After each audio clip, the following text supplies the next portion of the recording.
Bonjour à toutes et à tous. Merci d'être présent pour cette masterclass. Donc, je suis Nicolas Huguenin, je suis le CEO de VisiBrain. On est une plateforme de social listening. Depuis cet été, la seule plateforme de social listening française restante. Je suis venu accompagné de Michael, qui travaille à la SNCF.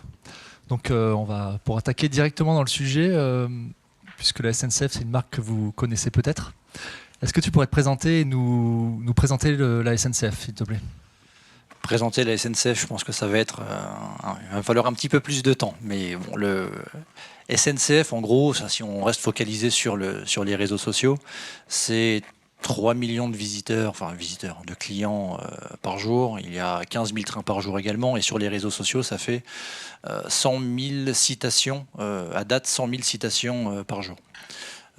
Donc ça fait un sacré volume à traiter, et je ne me suis pas présenté d'ailleurs, j'y pense. Moi c'est Michael Fleurbet, je suis le responsable du pôle e-réputation. Est-ce que tu pourrais nous présenter un peu plus en détail le pôle, ses missions, vos enjeux? Alors, le pôle e-réputation du groupe SNCF, c'est finalement, pour ceux qui connaissent un peu l'ancienne Social Room, depuis la réforme publique du groupe ferroviaire, on est divisé en sociétés anonymes, ce qui fait que maintenant on est chacun un petit peu dans son coin, avec SNCF Voyageurs d'un côté, SNCF Gare et Connexion de l'autre, SNCF Réseau également, etc. Ce qui fait que le pôle e-réputation est là pour, à un moment, faire en sorte que la SNCF continue d'exister comme une marque vis-à-vis du grand public. Donc le pôle e-réputation a deux vocations principales, qui est la protection des intérêts de la marque SNCF en tant que telle, donc naturellement en s'appuyant sur la veille, et le deuxième volet, c'est promouvoir les territoires d'expression de la marque SNCF sur les réseaux sociaux. Et lesquels sont-ils? C'est des territoires traditionnels d'une marque institutionnelle, comme le patrimoine, la culture, l'innovation, la recherche, la communication financière. Merci. Ce qu'on va explorer aujourd'hui ensemble, c'est ces deux aspects. Donc, comment la SNCF fait pour protéger son image. On va parler un peu de crise, notamment. Et puis, comment est-ce qu'elle fait pour la promouvoir. Donc, sur le volet protection, est-ce que tu pourrais nous expliquer comment est-ce que vous faites pour gérer la réputation d'un point de vue crise, d'un point de vue sensible? Comment est-ce que c'est organisé en interne? Quels outils vous utilisez? Un peu les coulisses. Alors nous, on a vraiment fait la différence depuis 2 ans maintenant, heure ouvrée et heure non ouvrée. Il y a tellement de volume que forcément, la veille à la SNCF, c'est 7-7, 24-24, ça ne s'arrête jamais. Mais on n'a pas les mêmes besoins en heure ouvrée qu'en heure non ouvrée. Ce qui fait qu'on s'appuie la semaine, du lundi au vendredi en heure ouvrée, sur un data analyst interne au sein du pôle e-réputation qui s'appuie sur VisiBrain pour pouvoir faire les reportings de veille et les adresser ensuite aux différentes directions pour prendre les décisions rapidement, mais également sur un dispositif d'astreinte web qui travaille également 7-7, 24-24 sur déclenchement du directeur de la communication de crise. Et cet astreinte est en capacité également, à n'importe quel moment du jour et de la nuit, d'utiliser également VisiBrain puisqu'il est formé pour pouvoir faire des rapports d'analyse et également les adresser auprès des bonnes personnes. Et pour nous, finalement, le plus important, c'est d'avoir en permanence à demeure au sein du groupe SNCF des personnes professionnelles formées aux outils pour pouvoir être autonome et en capacité de délivrer des rapports d'analyse sans passer forcément par un prestataire. Sur la dimension crise, toutes les crises ne sont pas identiques. Comment est-ce que vous faites pour distinguer la gravité d'une crise? Comment est-ce que vous faites pour pouvoir apporter les bonnes réponses et finalement prendre les bonnes décisions en interne pour les gérer? Je pense que premièrement, on regarde comme beaucoup d'entre nous sur les réseaux sociaux, le volume reste important. C'est qu'on ne va pas se cacher, le volume c'est quand même un indicateur important qu'on regarde combien de personnes parlent sur un sujet spécifiquement. Mais comme les volumes sont quand même très importants quand on parle de la marque SNCF, on va surtout nous regarder qui prend la parole, qui parle, quel est le cercle d'influence particulier qui est touché directement par les messages. Est-ce que c'est l'interne, est-ce que c'est l'externe, est-ce que ce sont les journalistes, est-ce que ce sont les politiques, est-ce que ce sont les concurrents? C'est un point qui est pour nous important à analyser pour qu'on puisse ensuite les adresser auprès des bonnes entités pour que les prises de décision soient les plus rapides possibles. Et sur l'aspect plus, comment dire, amplitude des crises, et est-ce que tu as des bonnes pratiques à partager? Comment est-ce que vous organisez la plainte d'un voyageur à un accident grave, par exemple? Alors pour ça, les réseaux sociaux, on n'a rien inventé avec le polyréputation. On s'est appuyé au sein de SNCF sur l'échelle de criticité qui est déjà mise en place pour tous les sujets liés à la communication de crise du groupe SNCF.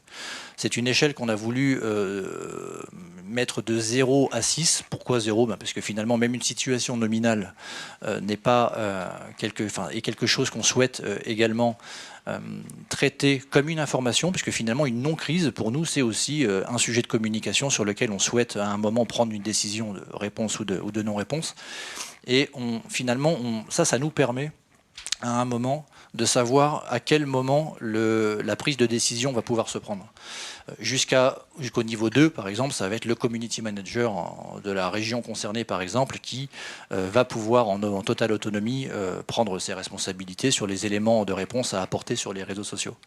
À partir du niveau 3, on va avoir mis dans la boucle donc l'équipe du polyréputation, mais également le directeur de la communication de crise, qui seront mis en copie des échanges pour à un moment pouvoir se saisir de l'échange et pouvoir dire attention, sur ce sujet-là particulier, même si c'est une crise locale, ça peut à un moment impacter fortement l'image de la marque SNCF au niveau national. Donc à un moment, on peut apporter des précisions sur les éléments à apporter. Donc forcément, là, on peut voir, donc là, finalement, pour nous, le problème, c'est pas tant le 5 et le 6. Là, on est vraiment sur des événements graves sur lesquels, finalement, on est très rodé sur les process de crise. Là-dessus, c'est très établi. C'est finalement entre le 2 et le 3. Est-ce qu'on garde, finalement, un message au niveau local ou est-ce qu'on le passe au niveau national, puisque là, on se dit que l'impact sur l'image de la marque va être beaucoup plus important. Très intéressant, merci Mickaël. Il y a une question importante aussi en termes de gestion de crise sur les délais de réponse, puisque détecter qu'il y a un problème, bon, c'est important. Être capable de réagir rapidement, c'est aussi très important. Est-ce que tu pourrais nous détailler un petit peu, peut-être en fonction du niveau de gravité, la vitesse à laquelle vous êtes capable de répondre publiquement à une crise qui a été détectée? En fait, pour nous, le délai n'est pas tant un problème, puisque comme on s'appuie sur un dispositif de gestion de crise qui travaille 7/7, 24/24 avec les directeurs de crise, on est en général en capacité de pouvoir apporter une réponse dans les 5 minutes. C'est pas tant ce délai-là qui est important. Pour nous, c'est de pouvoir confirmer que ce qu'on voit sur les réseaux sociaux, une information qui est remontée, est vraiment constatée en live par les équipes en charge de la production. Si on a un incident à bord d'un train, le détecter sur les réseaux sociaux, c'est bien, mais avoir une remontée des équipes techniques sur le terrain pour pouvoir préparer nos éléments de langage, c'est mieux. Donc en gros, on a une capacité de réponse de 5 minutes par notre directeur de la communication de crise. Ce qui peut à un moment allonger ce délai, c'est plus la vérification du message qu'on a pu détecter sur les réseaux sociaux. Et un point important aussi, c'est vous avez détecté, vous êtes en capacité de répondre. Souvent, on nous pose la question du circuit de validation. Ça peut prendre du temps parce qu'il faut qu'il y ait X personnes qui donnent leur aval sur un tweet qui va être émis ou un communiqué de presse. Je suppose chez vous que c'est quand même bien structuré en amont, vous êtes bien préparé. Est-ce que tu pourrais creuser juste un peu ce point-là? Comment vous savez qui doit répondre et finalement quels sont les circuits de validation en interne pour que ça aille vite? Ce sujet, on l'a finalement, a été réglé avec la création du poste de directeur de crise. C'est que le directeur de crise a la délégation du directeur de la communication. il n'a pas besoin d'en référer au directeur de la communication, au président de l'entreprise, pour à un moment prendre une décision dans le périmètre du périmètre communication. Et ça, pour nous, c'est un point qui est hyper important, puisque ce directeur de crise, qui travaille 7/7, 24/24, une semaine sur deux, donc il est sur le front 7 jours d'affilée, et ensuite il se repose une semaine, cette personne-là est en capacité de répondre à l'ensemble des sollicitations pendant 7 jours. Ça peut paraître un petit peu incroyable, mais le téléphone ne sonne pas non plus en permanence. Mais en effet, c'est une personne qui est joignable à 2h du matin, à 7h, à 8h, à midi, et ensuite il aura toute la semaine pour se reposer. Donc là, pour nous, le secret, c'est très clairement des créations de postes en 7/7, 24/24, avec des délégations de responsabilité sur la prise de décision. Ok, donc si je résume, de manière simplifiée et sous ton contrôle, la gestion de crise à la SNCF, c'est finalement une capacité de détecter rapidement une crise, de la confirmer sur le terrain. C'est préparé à la gestion de crise, ça ne s'improvise pas pendant la crise. Vous savez déjà à l'avance quelles sont les métriques, les données que vous devez regarder pour ensuite prendre des décisions, les partager et s'assurer que ça tombe dans les mains des personnes qui doivent agir concrètement. Voilà. L'ensemble de ce cycle, comme le disait Michael, ça peut être 5 minutes, voilà, quel que soit le niveau de gravité. Ça paraît fou parce que c'est assez court, mais c'est ce qui fait que vous êtes très très réactif dès qu'il y a un problème qui est détecté. Sur un volet un petit peu plus positif, on va dire offensif, puisque là on a beaucoup parlé de la défense de la marque, il y a aussi tout le volet promotion de la marque. Donc c'est vrai que on aimerait savoir un petit peu plus comment est-ce que à la SNCF vous faites pour développer votre image de marque, et si tu as des exemples concrets, c'est encore mieux. Là, je vais prendre le dernier gros exemple sur lequel on a eu un bilan consolidé, c'est sur les 40 ans de TGV. Ça va peut-être pas parler à tout le monde, mais c'était un événement qui était très attendu déjà par l'interne, mais également par toute la communauté des fans de train. Ça peut paraître fou, mais on a énormément de fans de train, de ferroviaires. Les gens les appellent les ferrovipates, nous on les appelle les ferroviphiles. Donc c'est pour vous dire, on a énormément de fans de train sur les réseaux sociaux. Donc on était attendu sur les 40 ans. Ce qu'on a souhaité faire avec cette opération-là, c'était pas de s'appuyer sur le catalogue d'influence comme on a pu faire par le passé avec les traditionnelles agences qui nous proposent un catalogue d'influenceurs et on va chercher en fonction de l'influence et de notre budget. Pas du tout. On s'est dit comment on peut faire pour aller travailler directement avec les influenceurs qui déjà prennent le train à titre personnel, payent leur billet, sont passionnés de ferroviaire, aiment le transport green, le transport propre. Et ça, c'était un point sur lequel on a voulu vraiment tester. Et on s'est dit, pour les détecter, forcément, soit on utilise nos petits doigts et sur Instagram, on va aller les chercher, ou soit forcément on est outillé avec VisiBrain, on va aller chercher un petit peu par les bons mots-clés et par niveau d'influence, les bons influenceurs pour pouvoir aller à un moment les contacter. Et donc ça, c'était un test qu'on a fait. Et finalement, bien nous en a pris, puisque les personnes qu'on a contactées ensuite pour leur proposer un dispositif d'influence, ont tous été ravis de se dire tiens, c'est super que vous fassiez la démarche pour qu'on puisse travailler ensemble. Donc naturellement, c'est un dispositif d'influence. Mais ça collait parfaitement avec la ligne éditoriale de leur compte. Donc ils étaient complètement à l'aise avec le fait de nouer un partenariat avec SNCF. Et finalement, l'argent, même si bien sûr c'est important, vous vous doutez bien, dans un dispositif d'influence, est passé assez vite finalement au second plan. Et ça nous permet en plus de tisser des partenariats sur le long terme avec ces personnes-là. Est-ce que tu peux nous donner un peu de détails tu nous as dit que ça avait été une campagne marketing réussie, mais peut-être par rapport à vos attentes avant, peut-être quelques chiffres. Est-ce que tu pourrais donner un peu, que ce soit plus concret pour les gens qui nous écoutent? Déjà, nous, on s'était dit, forcément, quand on s'appelle SNCF, la tonalité, c'est quelque chose d'important sur les réseaux sociaux.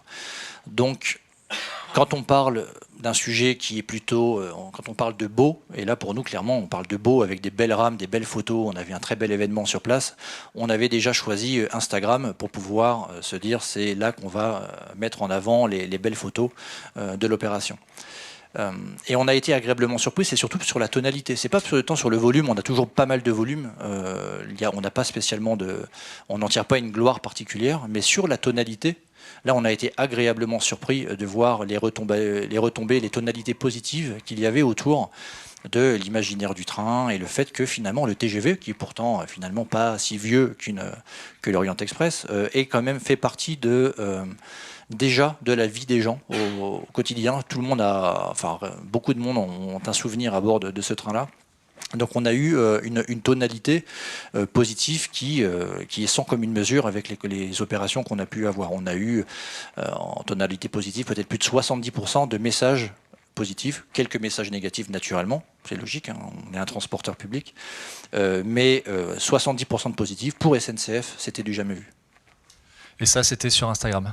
Sur Instagram, c'était le choix volontaire de ne pas décliner cette opération sur d'autres réseaux. Naturellement, je pense à Twitter.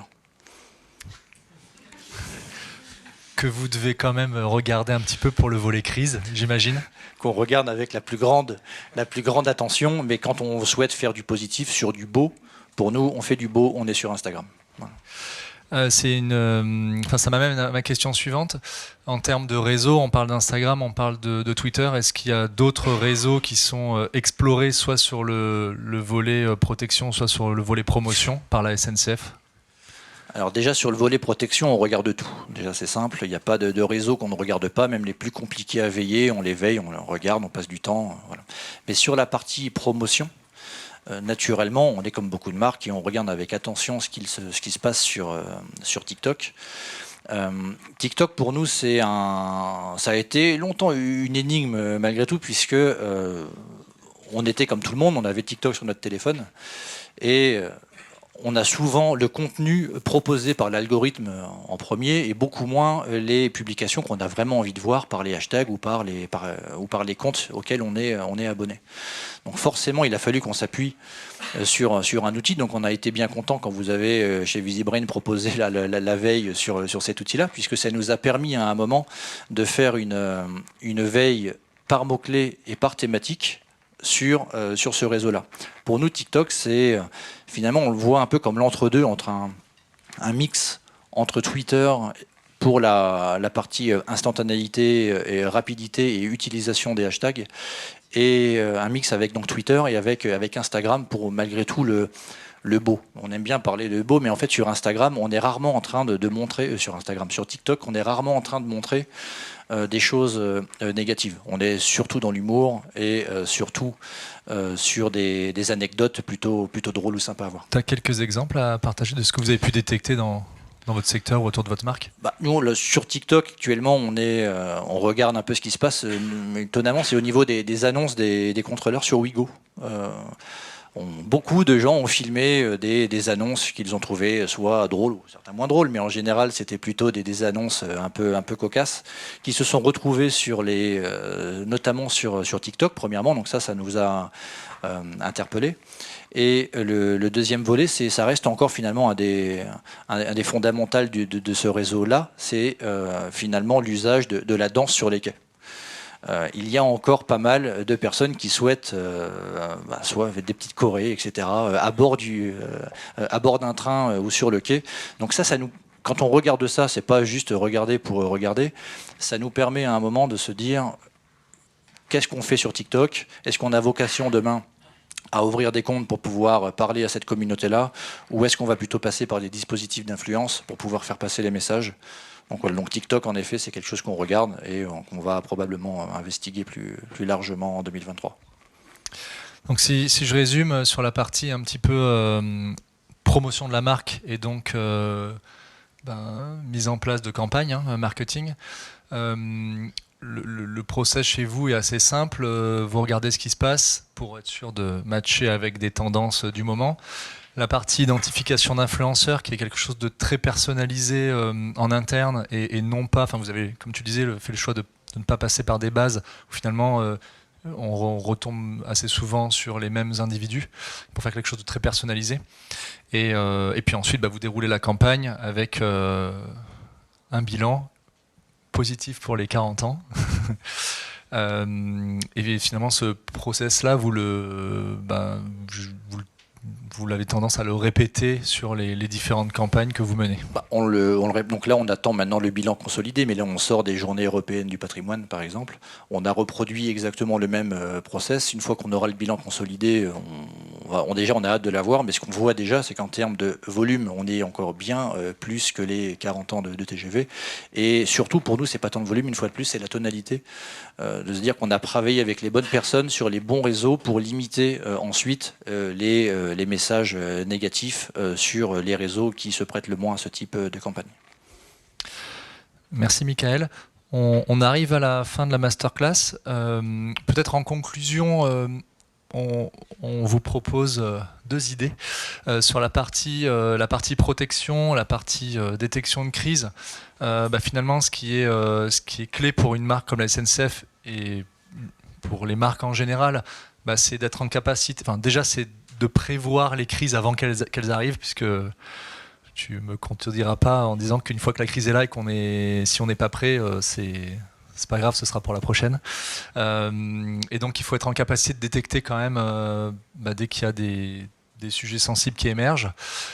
Prendre les bonnes décisions, c'est important, et également de pouvoir partager en interne avec les bonnes personnes qui vont pouvoir agir. Et ça, c'est vrai que vous êtes fort là-dessus, puisque une crise après l'autre, vous apprenez un peu vous revoyez en détail votre process de crise pour que la prochaine fois, il y ait de moins en moins finalement de trous dans la raquette pour que ça se passe bien, en tout cas autant que possible. Sur la dimension plus promotion, ce qui est intéressant avec ce qu'a dit Michael sur la dimension TikTok, c'est que finalement, peu de marques aujourd'hui y vont parce qu'elles ne voient pas ce qui s'y passe, elles ont peur. Est-ce que ça va être bien reçu, mal reçu, mes messages et autres? Mais globalement, c'est quand même important de prendre des risques et d'être innovant. Nous, on vous invite quand même à être un peu précurseur autant que possible et ne pas avoir peur d'y aller. Il se passe énormément de choses sur ces nouveaux réseaux. Il y a beaucoup d'opportunités de communication à saisir. Et ce serait une erreur d'attendre que toutes les marques soient en place et occupent déjà l'espace avant de tenter des choses. Merci.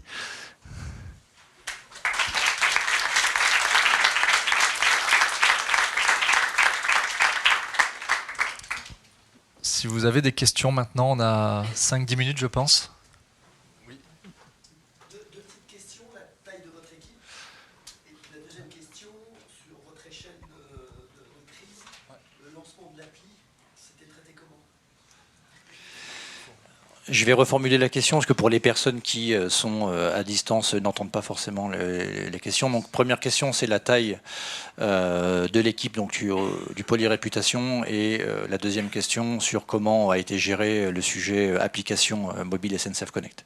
Donc sur la taille de l'équipe, 2 volets, protection, promotion. Si on regarde l'ensemble, on est une équipe de 10 personnes. Dans cette équipe de 10 personnes, naturellement, pool de community manager, data analyst, social media manager, créateur de contenu et naturellement nos 2 fidèles alternants. Sur la partie sur qui on ne pourrait pas faire grand-chose. Sur la partie SNCF Connect, donc ça c'est aussi naturellement quelque chose qu'on a regardé avec la plus grande vigilance, puisque même si le sujet est traité directement par les équipes d'SNCF Connect, puisqu'avec la réforme du gros public, chaque société anonyme gère sa communication, nous on a regardé en effet à quel moment la marque SNCF, le groupe SNCF était impacté dans son ensemble. Naturellement, ça a été dur. Les premiers mois ont été très très durs, puisque le sujet est monté très haut avec un niveau d'influenceurs qui se sont saisis du sujet très important, même les politiques s'en sont saisis. Mais il y a eu, donc là forcément, après il y a eu une vague de messages qui a été assez dure finalement à voir diminuer.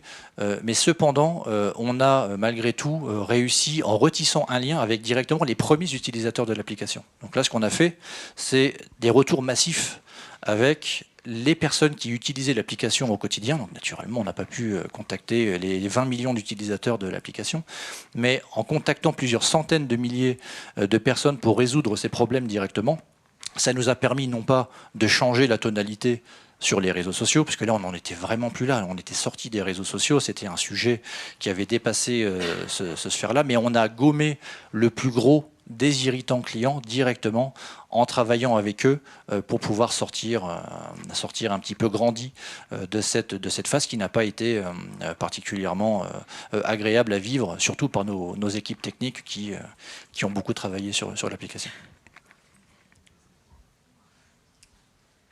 Oui. Bonjour, Christelle Keller de la Poste.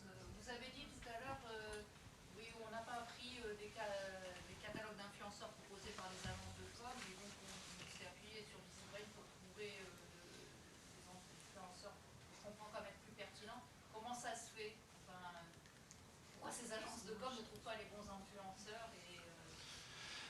Alors ça, c'est une bonne question qu'il faudra un moment les inviter, mais ce qui est sûr, c'est que nous, ce qu'on voulait, c'était à un moment être dans le vrai, et on avait cette chance à un moment d'avoir des personnes influentes qui prennent le train. Et on s'est dit, pourquoi passer par une agence qui va nous proposer des gens d'une certaine influence qui sont prêts à travailler contre rémunération pour un partenariat média? Pourquoi on ferait ce chemin-là, sachant qu'on a déjà dans nos clients des personnes influentes qui ne font pas la démarche d'être présentes dans un catalogue d'influence, mais sont prêts, pour autant, si on fait la demande, à travailler avec nous. Et les personnes avec qui on a travaillé ont été les premiers étonnés à ce qu'on les contacte. C'est ça, en fait, où c'est intéressant. C'est que sans ça, on n'aurait jamais pensé à eux, parce que déjà, on ne les connaît pas tous.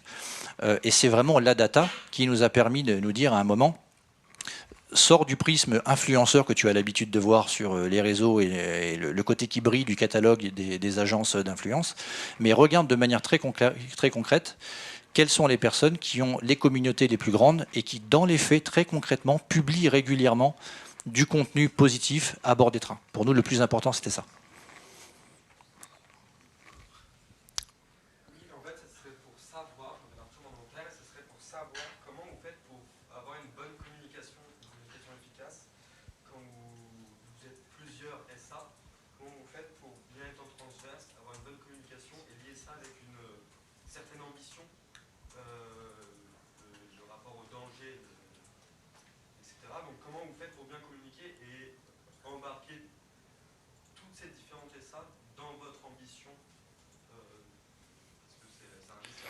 Donc la question, comment on fait pour embarquer différentes sociétés anonymes dans un groupe quand on a des ambitions différentes, des objectifs différents.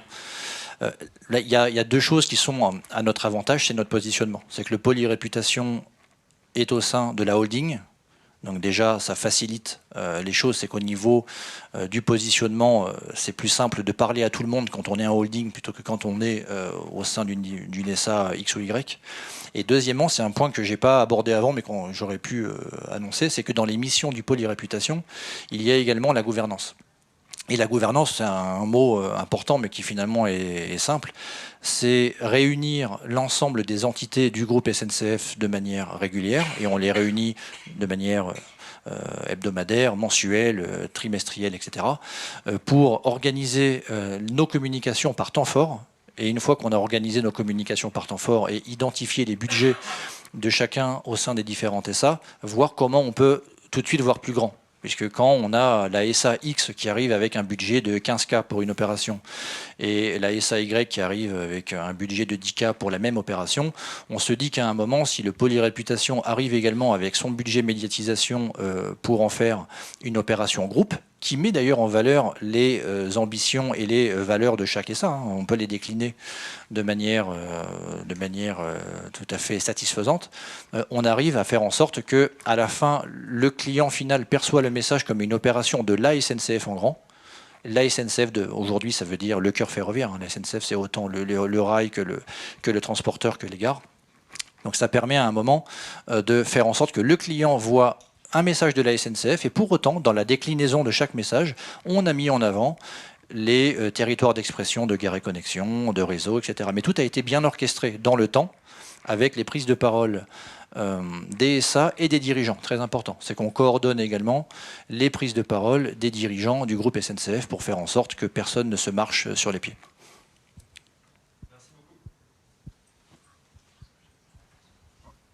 On a vu sur le graphique que vous avez montré soit le niveau à peu près toutes les 4 heures. Comment on arrive à maintenir le moral des équipes quand on voit qu'on est confronté à de la négativité dans le sur Donc comment on arrive à garder le moral dans les équipes quand on a autant de sujets négatifs? C'est pas donné à tout le monde de travailler à la SNCF sur les réseaux sociaux, ça c'est sûr. Il faut avoir les reins solides.